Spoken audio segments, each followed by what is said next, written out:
Hey, everybody. This is Chris. And Kathy. We wanted to take a minute to thank you all for tuning in. We appreciate every listener and are grateful for this platform. Please help us share our vision by subscribing to our show through your favorite streaming app. Follow us on Facebook, Instagram, TikTok, and YouTube at PetAbility Podcast. Check out our ever-growing list of affiliates and sponsors. Simply go to the show notes for information and links. Proceeds from purchases help to support our show. Thanks for listening. We hope you enjoy the show.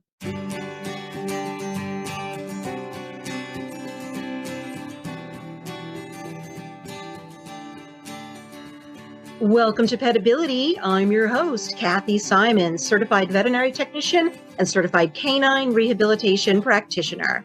And I'm your host, Chris Cranston, licensed physical therapist and small animal physical rehabilitationist. Our podcast provides interviews and information to help your pets live their best lives. Hey, Kathy, what's up today? Hey, Chris. It's a fantastic day here today. Although it's like 15 degrees outside. And getting progressively colder. Yes. So we have that to look forward to here in New England. Welcome to New England. Yep. Yeah. Well, I'm going to just jump right in because, I think we've talked about that one of the reasons, or at least I've mentioned in the past, that one of the reasons that I became a physical therapist versus like another area of science or a different part of healthcare is that I really wanted to develop a rapport with my patients, like a real connection. Mm-hmm. And, that was fulfilled as a physical therapist, but an even deeper bond has developed when I pivoted to treating animals with physical rehabilitation. It's quite natural to grow close when we share the mutual goal of helping their pet, but also empowering them as the pet's owner to help their best friend.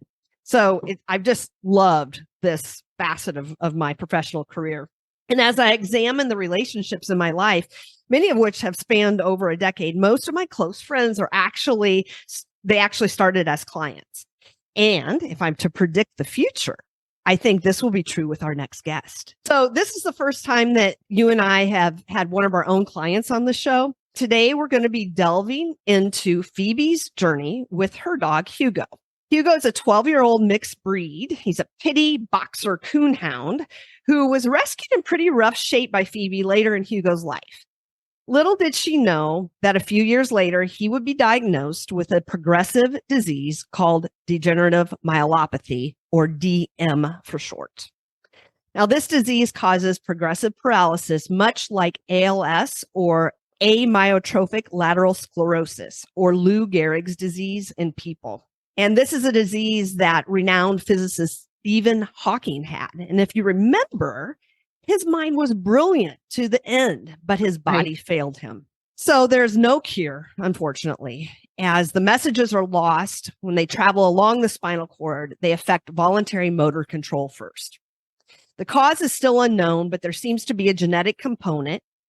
And when I started this field 20 years ago, it was called the German Shepherd disease due to its high prevalence in German Shepherds.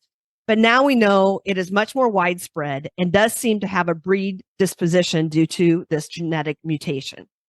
Typically, the disease manifests as progressive weakness, but a silver lining, if there can be a silver lining, is that the disease is not painful. So today, I want to welcome Phoebe, Hart, and Hugo to the show to share their journey, how Hugo's diagnosis has impacted their lives together, and the reality of day-to-day challenges they face, a true owner's perspective.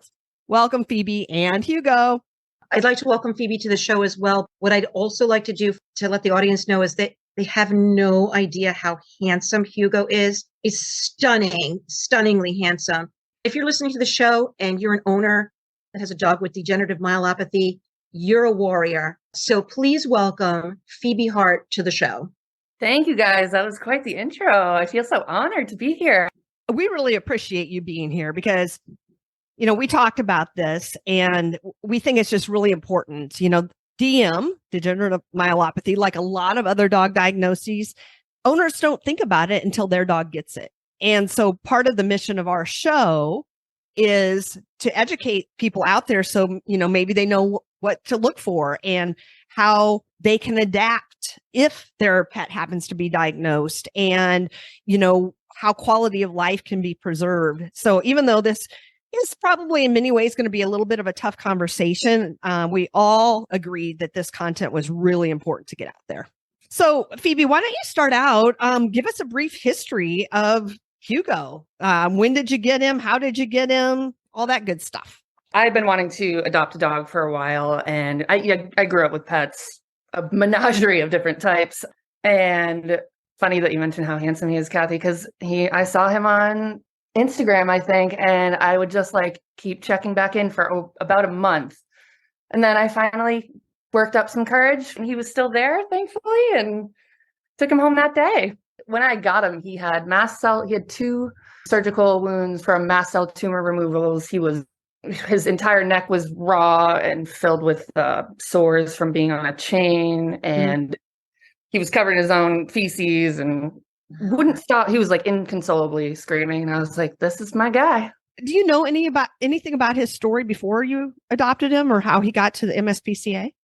Yes, he didn't have a great home life before me, and he was kept on a chain outside, and he was not exposed to other dogs or anything. He was actually bought from I think he was a Southern guy with the coonhound in him, and he was bought to be a security dog, which once you get to know Hugo, you would find very quickly that would not be good suit. And then one of his owners died, and the owner's husband drove him off and dumped him on the side of the road, and he got picked up 2 days later as a stray in October.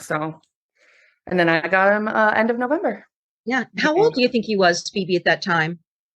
They estimated around 9. And speaking of age, DM is typically afflicts dogs that are middle age to older. So I think 4 to 14, that's quite a span, but it's not something that you would typically see in a very young dog. So he certainly fit that diagnostic bill. Phoebe, can you tell us a little bit about your life together before Hugo was diagnosed with DM? What were you guys doing? Were you very active? Were you hiking, walking, anything like that? I always wanted to adopt a senior dog for, a little couch potato, and I thought I was doing that and got the opposite. Hugo can cruise, or he used to be able to cruise like 6 miles a day to get his energy out. He was just like, I was like, this is a puppy, I swear. So very active, loves to go on walks, and my professional career has always involved kind of the marine industry and being on the water, and being on boats and everything. And, I hilariously thought, swimming would be a big part of his exercise, and found out he can't swim. Oh, Hugo. Yeah. He needs the Heads Up Pets water collar. Okay. Yes. We'll talk about that after. Oh yeah, absolutely. But very active, but good, work-life balance. I could go to work, I would come home. I think the first couple of months he was still really decompressing, and then we hit probably about 8 months in, and his separation anxiety started presenting itself. And then we actually sought out a behaviorist, because I'd come home and like half my door frame would be chewed. So we did some work with that, which was really great. Like, I learned a lot in terms of what it means to rescue a dog that has potential abuse in its history and background. That was all great, and learned a lot. And we're learning from each other, and it kind of normal dog owner havoc. People, you talk about like you're learning from each other, and when I think about the dogs that I've worked with over the last 20 years, I think dogs with degenerative myelopathy, and unfortunately I've seen quite a few of them, have taught me so much as a professional as well. So, that's why let's kind of get into that now. Let's fast forward. So what, about 3 years or so after you adopted him? It was about 1.5 years ago, I think. You started seeing some signs. So, take us up to that point, and what made you, delve into. I get home from work. We had a great little routine. I get home from work, and we go on a nice neighborhood walk, and both decompress. And I started noticing his hind legs were crossing over a little bit. I wasn't, I was just kind of keeping an eye on it and watching. I was like, that's a little weird. And then he started, when he'd lift his leg to pee, I'd noticed he would sometimes kind of stumble, and like very small little, like just like trips and stumbles and just like leg crossing. Nothing major, but it was definitely abnormal. And I remember actually talking to my sister-in-law, and I was speaking to her about it, and she was just like, dude, if you're worried, if you think something's wrong, like, you're his dog mom, get it checked out, go with your gut. And took him to the ER, and they were like, what are you here for? And I was like, I don't really know. They first started thinking it was a GI issue, like he potentially had a blockage, and eventually ruled that out. And they referred us to a neurologist. And that's when I started realizing that this is something more than nothing, I guess. And it can be difficult in the beginning too, Phoebe. I mean, sometimes the subtlety of DM starts with just a little bit of toenail scraping, or just a little bit of, like you said, the legs crossing. And sometimes you're like, did I just see that? And degenerative myelopathy is tough because it's a diagnosis of ruling out all these other things. And then we come to the conclusion that it's degenerative myelopathy. Which is, so you have to like essentially rule everything out, which is a lot of testing and kind of, scans. That's just a bit of a process. Yeah. Very time consuming and very expensive. And, Kathy and I always say that we're very fortunate to live here on the East Coast in the Boston area, where we have access to a lot of specialists and so forth that can help us navigate these things. But, for those of you out there, just to reiterate, some of the early signs to look for, which could, again, be other things, but it would be like Kathy mentioned, the toenail scraping. One thing we didn't say is knuckling. And that's when the dog will stand on the top of its paws. So with DM, it starts in the hind legs, but with other neurological diseases and injuries and so forth, it could be front legs, back legs, one side, one leg. But knuckling is always something to look for. And if you see that in your dog, to get attention immediately. Talked a little bit about loss of balance, like you said, when he was lifting his leg to go to the bathroom. But it can even be as subtle as just swaying when they're standing still. So, you might be standing there on the street talking to a friend, and you'll notice like your dog's hind end kind of swaying back and forth. That's a very early sign of what we call ataxia. So that's kind of a hallmark of DM as well. And then as it progresses and they're getting a little weaker, they can have problems with some functional things. Like you might notice it's taking them a little bit longer to get up from the floor, when they're laying down or sitting, or maybe they miss that jump when they're getting into the car or onto the sofa.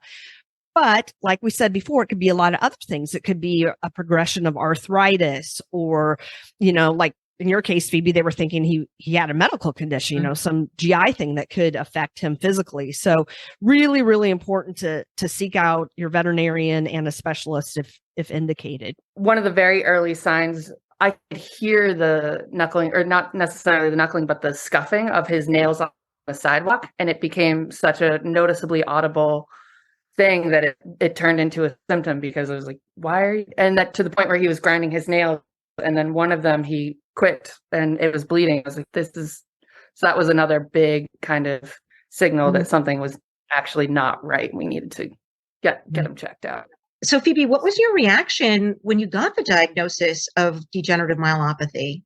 We got referred to Angel Memorial, and we had a great neurologist, and she watched him walk down a hall within 20 minutes of us getting there and said, yep, something neurological is going on. She wrote 3 things on a whiteboard. I forget the other 2, but the last one was degenerative myelopathy. And I was devastated when I saw it.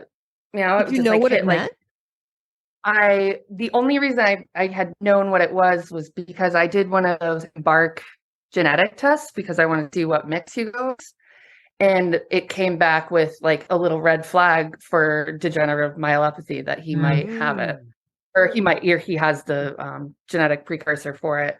When we first started in rehabilitation, like Chris said, most of the time you would see these dogs get referred to you, and they were almost always German Shepherds or Pembroke Corgis who were diagnosed with degenerative myelopathy. But now we know that any breed can develop degenerative myelopathy. Well, I was going to say just a little lesson about the genetics here. It's a mutation in a particular gene. And we're fortunate now that we have these various DNA tests at our disposal, and they're becoming more accurate in terms of determining your pet's breed and mix of breeds. But just like 23andMe and Ancestry and those types of things for people, it also can alert us to, various healthcare issues. So this gene, it can either be not present on both, I think, the male and female side or something like that. They can have one marker, which means that the pet is a carrier, or they can have two genetic markers. Now, if they have two, it doesn't necessarily mean that that dog is going to get DM, but they're more likely to. So if your dog doesn't have the markers at all, or only has one, they're not going to get it. They have to have two to get it. But if they have two, it doesn't mean that they absolutely will. He had both. His vet at that time, said very similarly to what you just described as, it doesn't necessarily mean he's going to get it, but we'll just, keep it on the back burner and cross that bridge if it arises. And so I did know of the disease, but I really didn't. We forgot about it until it was, appeared on that whiteboard again. And I just, I felt my heart just sink. And I was like, oh, no. And Phoebe, the thing that you did, I think that was the smartest, greatest thing that you could have done was assemble the greatest team of people you could gather to be on Team Hugo. And I'm really interested to hear about that and how you got everybody on the team together and how they work together. Because I have another client who's got a dog who's a progressive neurologic disease. And the reason that this dog and your dog has done so well is because of the management of this disease with the team members that you have. And I'm seeing dogs live longer and better lives with DM than I did 15 years ago. So tell me how you assembled the greatest team of all time. Honestly, I can't believe how lucky I am. And if I were to put Hugo's care team in a battle against the Avengers, I would bet on Hugo's care team. They're that good and they're that amazing. And we're just so lucky, to have these resources and have all these amazing people that are as enthusiastic and care as much about Hugo as I do. And I think, when you get such a gnarly diagnosis like degenerative myelopathy, first you panic, but then you got to kind of channel that panic into kind of process and do your due diligence. They gave me a few cliff notes at the neurologist. They were like, you can't stop it, but you can slow it down. So, that led to researching how to slow it down. The best way was physical therapy. And Mighty Morphin Chris Cranston came into the picture very, very quickly. And, the team grew from there with, everybody's connections, Sleepy Dog, Healing with Sam. It's mind-blowing the treatment and care that Hugo has gotten and received and continues to get, and how much more enriched his life is, even pre-diagnosis. He's living his best life because of his care team. And can you describe a little bit about what each team member does? What do you do at Sleepy Dog Veterinary Clinic? Is he getting chiropractic or Chinese herbs? And what is Sam Hankey doing? We interviewed Sam not that long ago about how she does Reiki and massage and Twina. So is that what's going on with Hugo? Are they incorporating all those things for his treatment plan? Yep. So we see Dr. Beth Innes and Dr. Steiner at Sleepy Dog for kind of his primary care, veterinary care, as well as chiropractic work, acupuncture, acupressure, laser, moxa, everything, and herbal supplements to help with kind of the compensatory issues and everything that's kind of coming parallel with taking care of him. It's incredible. And we go to Healing with Sam once a week now for energy work, massage, Reiki, and communication. And that has just been such an integral part of checking in with Hugo, understanding where he's feeling pain, where his frustrations are, and how to work through it, how to assist with, not only the day-to-day stuff, but all the underlying frustrations with, the fact that he's dealing and trying to figure out how to move his body and, why he doesn't understand why his legs don't work anymore. And then we got Chris and him wrestling every other week, and it is like WWE in the best way, you know? I'm from Iowa, and we know how to wrestle. No, we do a lot of things. I have a mobile practice at this point in my career, so I go to Phoebe and Hugo's home, and we do a lot of exercise to maintain his function, mobility, strength, retain muscle mass, which he has done a fantastic job. He's still got a booty on him. And we do hands-on, and that's usually where the wrestling comes in, especially if there's a nail trim involved. But Phoebe, you and I talk a lot about, where is Hugo now and what we can do in that session, but also what you can do at home between visits, and then, going into the future. Like, well, there might come a day when you're going to need this, and also providing equipment for you to use at home and so forth. And I thank you for your props, but I also want to mention that he goes to a facility where he was receiving hydrotherapy for a long time in terms of an underwater treadmill, and is also doing land-based exercises and hands-on and so forth. Phoebe mentioned something, Chris, that I think is important to talk about. We want to focus on the fact that he has this neurologic disease, but also the tremendous amount of compensatory related stuff that happens with DM, your muscles, tendons, ligaments, bone. And so incorporating this team, we're addressing everything here. We're addressing his physical body, his physical needs, and his mental needs and his emotional life. And assembling that team was key to meeting the needs physically and mentally for him. Yeah, absolutely. And Chris has been so helpful with, teaching me there are other ways to enrich Hugo that aren't necessarily involving a ton of physical activity. And the creative problem solving and the strategies that we as a team, I think, have built to keep Hugo like happy and healthy and stimulated has just been such a tremendous improvement on his overall health in so many different ways. And it's been really, really cool to see something change, and instead of getting upset or frustrated with the progress of the disease, just to pivot and change it up and, have fun doing something else or engage something else and just be creative and have fun with it, which is something I did not envision. And I've been told by several owners of dogs that have degenerative myelopathy that the most difficult part, honestly, is going through each stage. So, when you start off and your dog is knuckling, you panic. But then you learn to live with it, and that's your new normal. You'll get them a boot, right? But then they need more care. Maybe they need slings or harnesses. And now you've reached another level in the disease. And emotionally, you have to come to the point where you're like, okay, this has progressed a little bit, but this is our new normal. Now we have a help them up harness, and now we have a sling.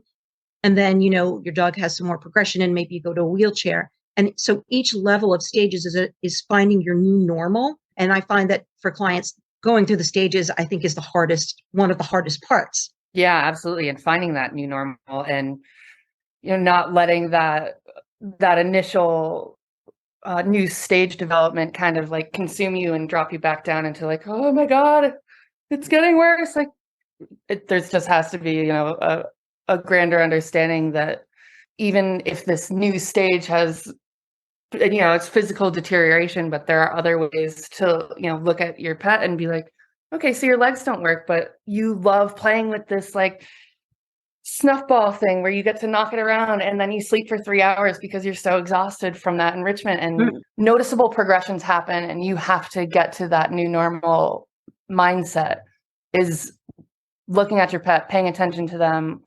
For me, it's looking at Hugo and seeing his spunky attitude, bees in his bonnet, ready to go, doesn't care that his booty doesn't really work anymore. He wants to charge, and keeping let their attitude kind of be your guide and keep you positive, because they're still happy as a clam. They're still wanting to keep going. So should you. And he serves as the inspiration for all of this. I love that. Let your dog lead you. Let your dog's emotions lead you. In the very beginning, you said, your initial life with Hugo, he was very active, more than you expected. And it would take you, hours and miles of exercise to not only wear him out, but I think also address some of his anxiety that he came with. And, we talked about with the progressive loss of mobility that his anxiety is actually increased. But as you said, arming yourself with other tools, it's just different. It's not necessarily worse. It's just different. So now how do you wear him out? Not so much physically, but through mental engagement and problem solving and all those things that you've done. And on your own, you were very creative because as he lost mobility, I remember you showed me how you kind of you created some barriers for his toys that he was knocking around so they didn't go flying across the room and he couldn't get to them, causing more frustration. So, you're very much problem solving in the moment too. Let's roll up some blankets and, put it around here so he can always get to it. And it's twofold because as Kathy said, it's mental, I guess threefold, emotional and physical exercise. Hey, Chris, I'd like to take a little break right here, if you don't mind, to mention our affiliates, Dr. Busby's Toe Grips, a dogsbestlifebox.com, and our friends at Heads Up Pets Water Collar. For information and links, simply go to our show notes. Remember to use the promo code PETPOD22 at checkout. That's PETPOD22, all capital letters, to receive your 10% discount on orders. Before we move on from the team, let's talk about dog walker Dan, because I remember as Hugo started losing some of his ability to walk, and you asked Dr. Beth, should I continue hiring his dog walker and having his dog walker come in, a couple times a day? And what was her answer? She said, absolutely. And I was so relieved to hear that. And she pointed out, Dan may not be, walking Hugo as far as they normally do, might be out of his comfort level, but it is part of Hugo's routine. And it is so important to continue that and have them, have this time together and keep that structure, as well as give me 2 half-hour sanity breaks. Yeah. Right. Yeah, I was really very grateful for that advice because it was one of those things that I was just racking my brain, because I ended up taking a sabbatical, I should say, from my job. And I was like, well, why am I paying for a dog walker if I'm here all the time? I can do it. And she's like, for sanity's sake and your own emotional health, keep the dog walker. I think that it's important for owners to know that they do need a break, and you can experience as a caregiver fatigue or compassion fatigue. And maybe we only think of that in the sense of a person taking care of maybe another sick person, but that's not true. It can happen across the board. You can experience compassion fatigue because you're constantly on. You have to get him in his wheelchair. You have to clean him. You have to bathe him. You have to take him out. You're responsible for so many things. And you guys have a system, right? And not anybody can just jump in on that system. So I think owners are surprised to understand that they are experiencing some fatigue or compassion fatigue. I had a client, and I know this seems silly, but a client who had a very old dove, and she was very old. Her mother was just like, I feel so bad. I can't do this and I can't do that. And I'm so exhausted. And she's round the clock with the medications and stuff. And I said, you're burnt out.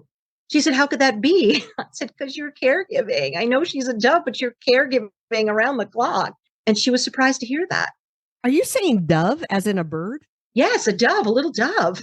I know. And all of a sudden you had like some lisp or something, and you were saying no, like dog, but sounded like it was a little dove, and she required a tremendous amount of around the clock care, and her mother was amazing at it. But because she required this, she didn't go on vacations. She didn't go to the movies. She didn't go out to dinner with friends. Friends were angry with her because they didn't understand why she could maybe go out to dinner, but not dinner and a movie. And so she lost a part of her social life. She lost a little bit of her, social support. And that was a burnout for her. And so it was important for me to say, get yourself a dove pet sitter and go out to dinner with your friends because you need it. You have to have it. Giving yourself that permission. because you can only be as good for your pet as you feel. And, I think it's interesting that the word is fatigue, because like in Hugo's case, it is physically exhausting. Phoebe is fortunate on many levels. She was able to take time off from work. She has, family and friends and resources around her, but also she's very physically fit and able. And Hugo's not a small cookie. There's all kinds of, we have video and pictures of him on Instagram and such, and be looking for that going forward as well. But how much does he weigh, Phoebe? He's weighing in around 65 pounds these days. Yeah. Yeah. And it's like a sack of potatoes, because when they can't help themselves, as the disease progresses, then, you're taking all of that. And Phoebe lives on the third floor of a building, a cool historical building, but the elevator went out. And, that's one of those times where it's like an oh shit moment, because, she had to haul him up and down several flights of stairs. And so I think sometimes we think about the physical fatigue, but, in this case, there's also that emotional fatigue, that compassion fatigue that Kathy mentioned. And, when you're feeling these things, sometimes I think that we're afraid to voice them, because it shows, maybe a sign of weakness, or, that we shouldn't be feeling this way. I mean, there can even be resentment created, with your pet because of the things that you're dealing with. But I do think it's important to talk to other people and talk to your care team and so forth, because they can help to reframe it and make you realize that, oh, this is normal. This is okay. And this is what I need to do to help myself, to help my pet.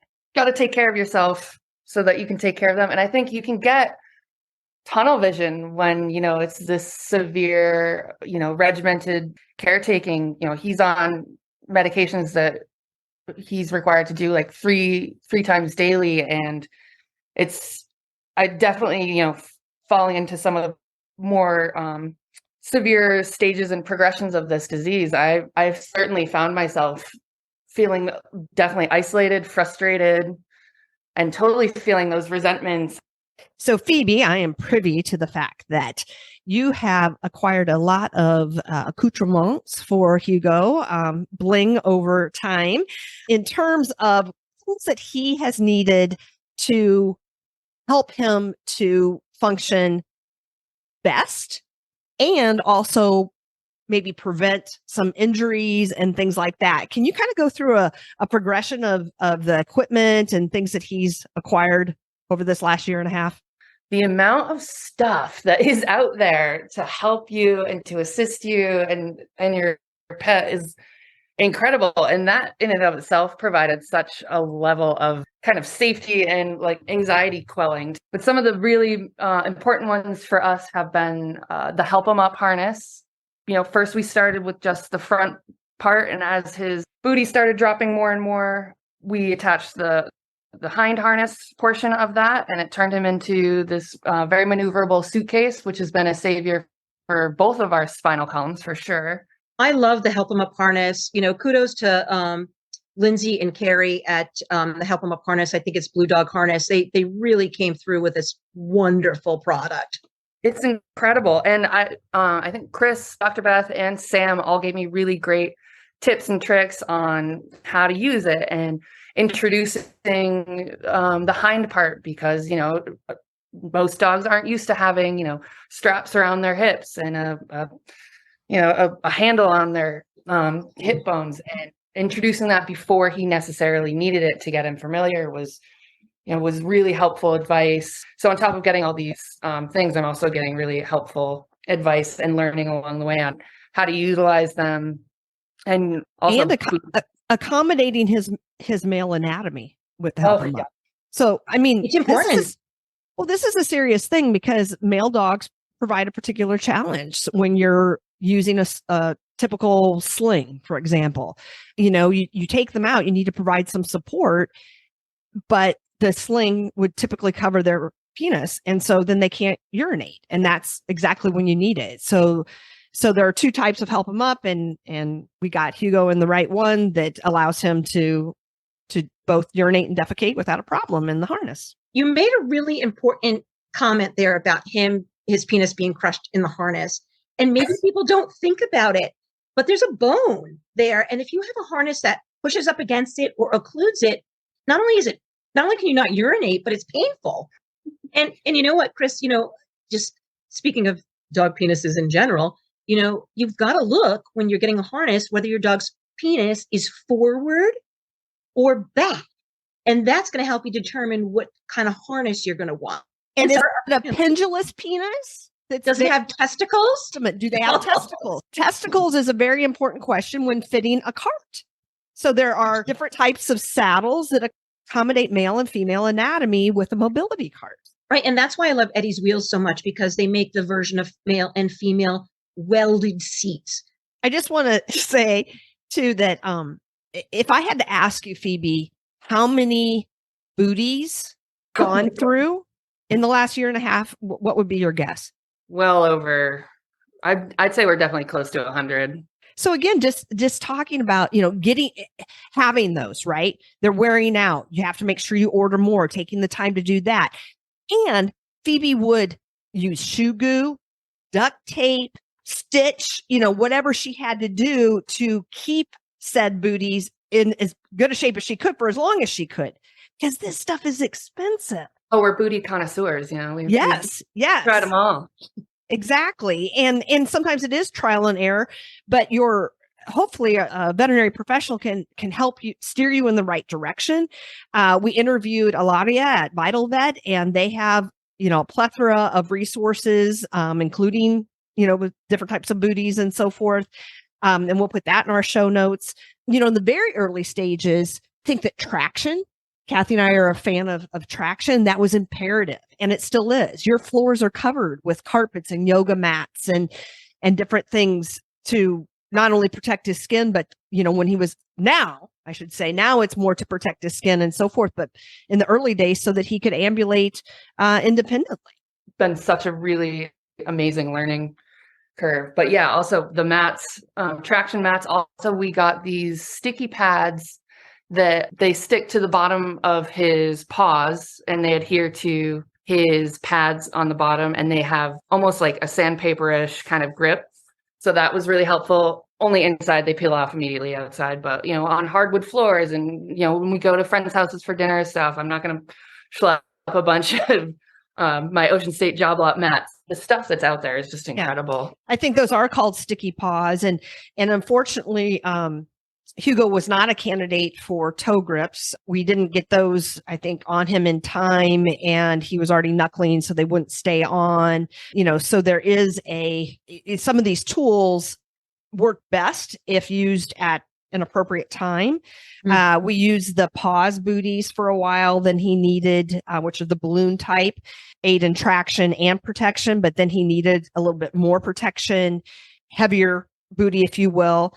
But then you have to balance the weight of the shoe with his strength. So it's heavier, so it's more protective because he's dragging more and knuckling more. So he needs that protection. But at the same time, with increased bulk, you typically have increased weight, and he's getting weaker. So, how do you balance that? And then we progress to a dorsiflex assist, which essentially uses some elastic component on a booty to keep his toes up and prevent him from knuckling. So that's a whole thing. We used, it's called a Biko, Biko, but I kind of make my own version using TheraBands, where we use an elastic from the booty up to his harness in the front and or the cart to help to advance his legs forward if they were kind of getting left behind as he ambulated, again, either in the harness or the cart. So for that neuromuscular education and keeping those pathways as patent as possible, using that kind of assistance. But your dog has to be able to flex their knee to be able to use some of these devices like the dorsiflex. There's a sweet spot for all of these products. And so they may be useful at certain stages of the dog's condition, but then there becomes a point where the dog loses that function or the ability to flex their knee and to be able to use that boot. And then you're looking at more options. You have to look at more options, or thicker boots, or, stirrups for your wheelchair, things like that. But the important takeaway from that is that there are more options. So don't get discouraged when something starts, not working, or in Hugo's case, he was burning through booties. Like when he was still independent without using his cart, we were blowing through booties so fast. And I was like, oh. And then Chris introduced us to the dorsoflex, that booty that corrected his footing position. And that was a game changer. And God, when we put him in his cart and those things, he took off. It was incredible. So, even when you hit these progression kind of milestones that, can be discouraging, just like it's so important to remember that there's ways to pivot and new strategies and new things to try. And I'll tell you, it's almost always the owner too. The owners are the ones that come up with these adaptations oftentimes, and they're brilliant and necessary. So oftentimes it's the owner coming up with these fantastic ideas, and it's always changing. Some of the other things that you've acquired over time, we've used certainly physical rehab equipment, different types of balance devices, inflatable discs, BOSUs, balls, physio rolls or peanuts, steps, ramps, but then also talking about things, as it's progressed to, appropriate bedding. Hugo does love to snuggle and burrow and so forth, but I did talk to Phoebe about if he's trying to move and he's buried in all of these covers and he's sinking down in a really soft bed, that's going to be more challenging, so maybe getting an alternative bed that's a little firmer and flatter and that he can move around in different situations. And then she's acquired pee pads and mats and things. The disease can progress such that the dog becomes incontinent. Hugo is not, but he does some angry peeing at times with his separation anxiety. And it has become more of a retention issue, meaning that he is not able to void his bladder. And this has resulted in urinary tract infections and the need for Phoebe and other caregivers to have to express his bladder. And it's very, very hard to not have urine remain there and then develop a urinary tract infection. So he has been dealing with that for a while, right, Phoebe? Yeah. And with the expressing, I've learned to angle it and get some good pressure. It's really funny. You can make a game out of it.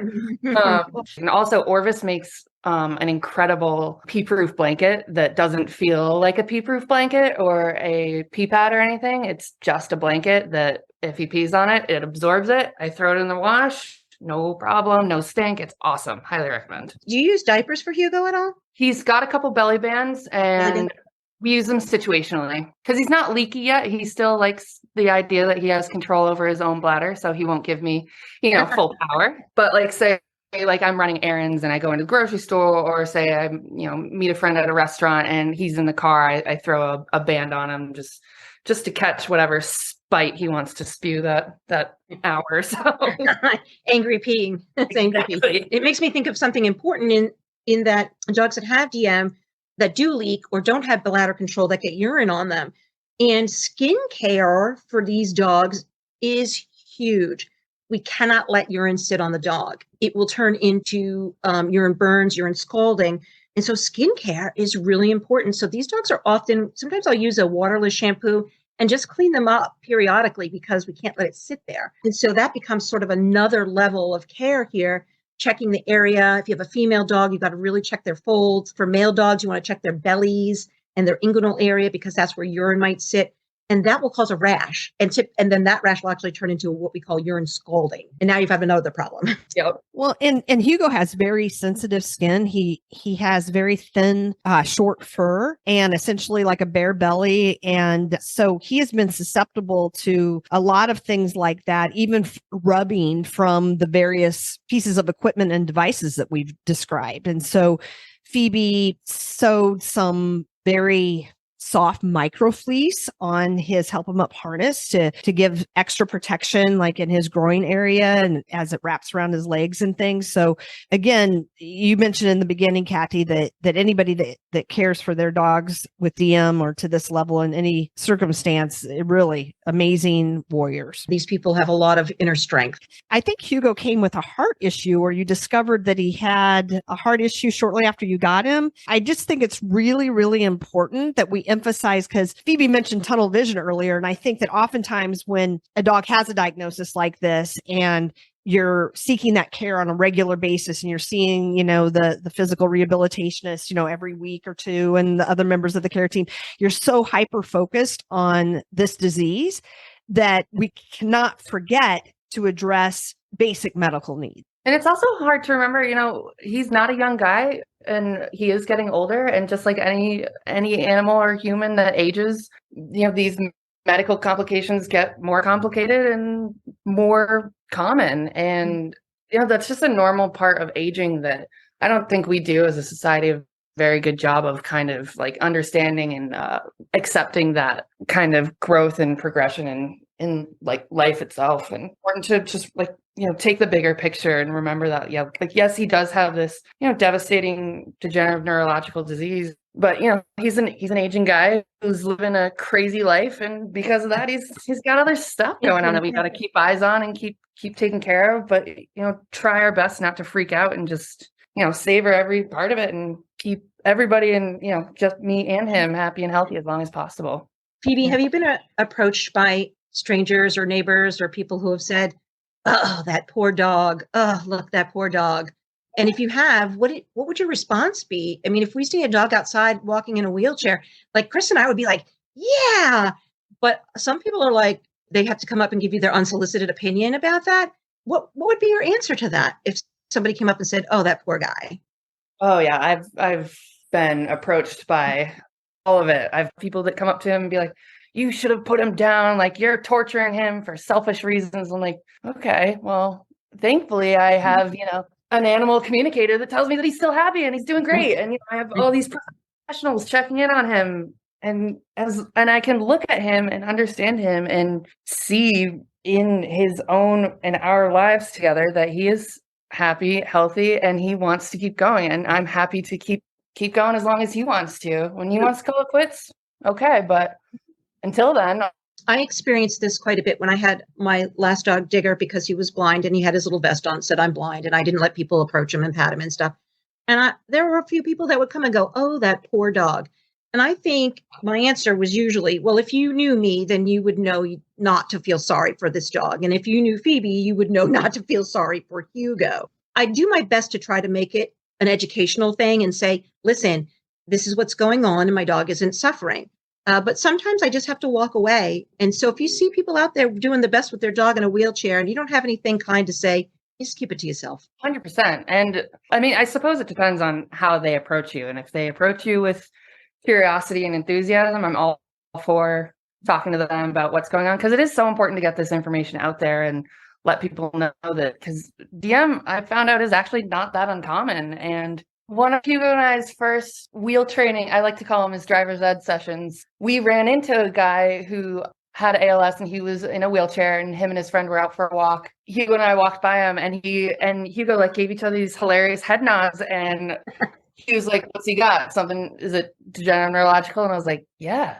How'd you know that?" And then he was like, "How do you think I knew that?" And I was like, "Fair enough." And it was just like this really cool interaction. And Hugo then proceeded to barrel roll into a bush. And I remember a point, Phoebe, when we were in your parking garage and, getting his exercise equipment out of my car and so forth and proceeding toward the elevator. And one of your neighbors was coming towards us and he said something like, "Oh, poor Hugo, he's so lucky to have you." And you just very chipperly said, "Well, he's my best friend." Just like, well, of course. I mean, I'm going to do this. It's not a choice. He's my best friend and I'm going to do whatever I need to do to, keep him happy and healthy. And I was just like, enough said. I thought that was just perfect. We're talking about like the impression that people have when they see you.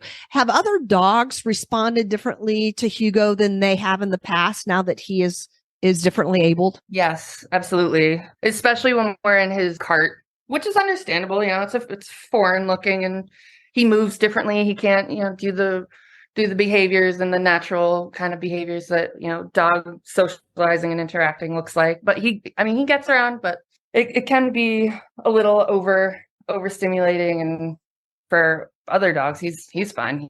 So Phoebe, as we're starting to wrap things up, can you give us just a quick snapshot of what things look like today? What a day in the life of you and Hugo is at this point in time? Like just this morning, I had a doctor's appointment and left him with my mom and my sister, and I was feeling so zen after my appointment.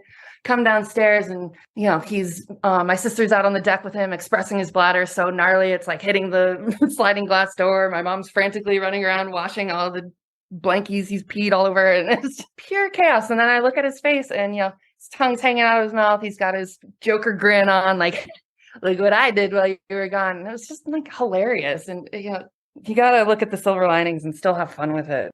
Phoebe, I hate to bring up, end of life decisions and euthanasia and so forth, but truth be told, this is a fatal disease potentially if something else doesn't take the life of a dog diagnosed with degenerative myelopathy before. And I'm sure you're very much a realist, even though you deflect with humor and things like that. I expect you've given this a lot of thought. Can you talk to us about maybe that line that you won't cross, or how you might know when it's time to let Hugo go? Yeah, absolutely. And, just like what Kathy was saying earlier about in terms of, crossing lines and also navigating the emotional tolls of hitting a stage and then adjusting to the new normal, like with this new, like just last week, and we found those nodules on his spleen, which could potentially be cancer. And I have to now assess if it is cancer, doing a surgery, or is it like not worth it based on like what his quality of life would look like if he would even survive that with his heart condition, and take all those factors into it. And then just also factor in Hugo and his overall health and attitude. I'm so fortunate to have the care team that I do, because I feel like when those decisions and those hard decisions come, I have such a support system to make an informed decision, which is really important. And, for me, it's all based on Hugo and where he's at and what he's willing to do. And, with Sam, being able to communicate with him weekly, checking in on his attitude, his exhaustion levels and everything. Like, I feel so lucky that when the time comes to have to make that call, I'll be able to do it in a very informed way, which is best I can ask for in the face of, terminal illness, among other stuff. I don't want people to see that last step of euthanasia as a failure. I think it's ultimately the greatest act of humanity that we can do when we know that our pets are struggling. So it shouldn't really be looked at. And I know Phoebe doesn't look at it like this, but I think that people feel guilt and they think maybe it was their failure. But it's not their failure. It was Mother Nature's failure with this disease. So thank you for sharing that, Phoebe. I know that could be a tough topic to discuss. I mean, I can't agree with you more, Kathy, in that, like, for everybody and anyone that's out there, like, please do not feel guilty. Like you said, it's Mother Nature throwing us a gnarly bone, but they let us know when they're tired, and no one wants to be in pain, and you just got to kind of take all that in stride. And also think of yourself, like, you would never want to put yourself or a loved one that can, communicate with you properly, like, through that if you didn't have to. And one of the greatest things I can tell people is, in the face of such a diagnosis, don't panic, but process. Feel it is, acknowledging that it is devastating, it is frustrating, and like feel those feels, but don't let them consume you, and take that emotion and try and channel it into finding the resources and making that and channeling it into something productive for both you and your pet in whatever form that may take. Perfectly spoken, Phoebe. Thank you. Yeah. So what I'm hearing is kind of a theme that Kathy and I have tried to project in all of our episodes, and that's listening to your pet and, being present and focusing on like you said, the little things, the day-to-day, the positivity. And again, kind of going back to you, Phoebe, learning from Hugo, and me learning from all of the dogs that I've treated with degenerative myelopathy. It was such a perspective gaining experience, and we continue to learn. I mean, he teaches me so much, and I continue to learn so much about him and myself, and why it's so important to slow down, appreciate the little victories, and just, be grateful for what these guys do for us. They're so incredible. Phoebe, I want to thank you for for sharing your experience. I think this will be really helpful for our audience, not only those folks that are trying to learn more about degenerative myelopathy and other neurological conditions, but just pet owners in general, because I think we can all kind of relate to this experience, and we never know what kind of curveball life is going to throw our way. So, looking at the big picture, I know it's not always easy to talk about, but really important content to get out there. So thank you so much. As always, we will have resources, links, etc. on our show notes. But one thing that folks might want to look into is there is a group called Living with Dogs with Disabilities that focuses on dogs with degenerative myelopathy and intervertebral disc disease. And it's by Sarah McKeegan, who is a physical therapist and animal rehabber. And she has Facebook Lives and things, but that's kind of her jam. So that's certainly another resource that I wanted to mention, Living with Dogs with Disabilities. Phoebe, thank you for being here. It was great to talk with you. I appreciate you guys giving the platform to share our story, and hopefully it helps people. And thank you so much for having me on. Thank you for joining us. We hope you enjoyed our show. Follow us on social media at PetAbility Podcast. And please check out our affiliates and sponsors. Simply go to the show notes for information and links. Thank you, and tune in next time.